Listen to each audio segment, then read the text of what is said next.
আমি এখন মাননীয় সংসদ সদস্য মাওলানা দেলোয়ার হোসেন সাইদি সাহেবকে বক্তব্য রাখার জন্য অনুরোধ জানাচ্ছি। নাহমাদুহু ওয়া নুসাল্লি আলা রাসূলিহিল কারীম ওয়া আলা আলিহি ওয়া আসহাবিহি আজমাইন। আউযু বিল্লাহি মিনাশ শাইতানির রাজীম। বিসমিল্লাহির রহমানির রহিম।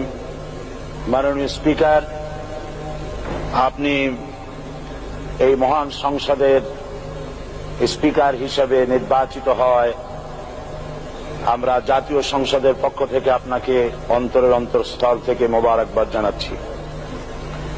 মাননীয় স্পিকার, আমি আজ এই সংসদে দাঁড়িয়ে ওই মহান আল্লাহ পাকের প্রশংসায় সেজদা অবনত হচ্ছি, যিনি 1 অক্টোবরের ব্যালট যুদ্ধের মাধ্যমে সুদীর্ঘ 5 বছরের দুঃশাসন, সীমাহীন দুর্নীতি, ইসলাম বিরোধী কর্মকাণ্ড, দেশব্যাপী ভয়াবহ সন্ত্রাসের মোকাবেলায় 4 দলীয় ঐক্য জোটের মহা বিজয় দান করেছেন এবং যার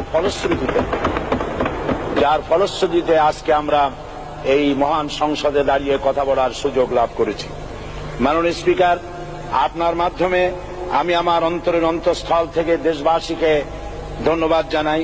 বিশেষ করে আমার নির্বাচনী এলাকা পিরোজপুর, নাজিরপুর, ইন্দুরকানীবাসী ভাই বোনদের প্রতি কৃতজ্ঞতা জানাই, যাদের অক্লান্ত পরিশ্রমে এবং মূল্যবান ভোটের মাধ্যমে আমি নির্বাচিত হয়ে মহান সংসদের সদস্য হওয়ার সুযোগ লাভ করেছি। মাননীয় স্পিকার, বাংলাদেশের 13 কোটি মানুষকে যারা পরিচালনা করবেন, আজকে তারাই এই মহান সংসদে বসে আছেন। আমি আপনার মাধ্যমে তাদের উদ্দেশ্যে কিছু কথা বলতে চাই। জবাবদিহিমূলক সরকার, কল্যাণমূলক সরকার ও সুস্থ প্রশাসন, এই বাক্যগুলি আমরা প্রায় শুনে থাকি। এই বাক্যগুলির অর্থ সরকার স্বৈরাচার নয়, বরং জনগণের কল্যাণে জনগণ নিকট দায়বদ্ধ সরকার, যা আব্রাহাম লিঙ্কনের ভাষায় by the people, for the people, of the people. বর্তমান পৃথিবীতে মূলত গণতান্ত্রিক দেশে এখন সরকারকে বিবেচনা করা হয়। এরূপ সরকারের জনগণের সার্বভৌম ক্ষমতার উৎস হিসেবে বিবেচনা করা হয়, অর্থাৎ সংখ্যাগরিষ্ঠ প্রতিনিধিদের প্রণীত আইনই হল আইন এবং নির্বাচিত হবার পর সরকার হয়ে পড়েন সমগ্র জনগণের, আর বিরোধী দল হয় ছায়া সরকার।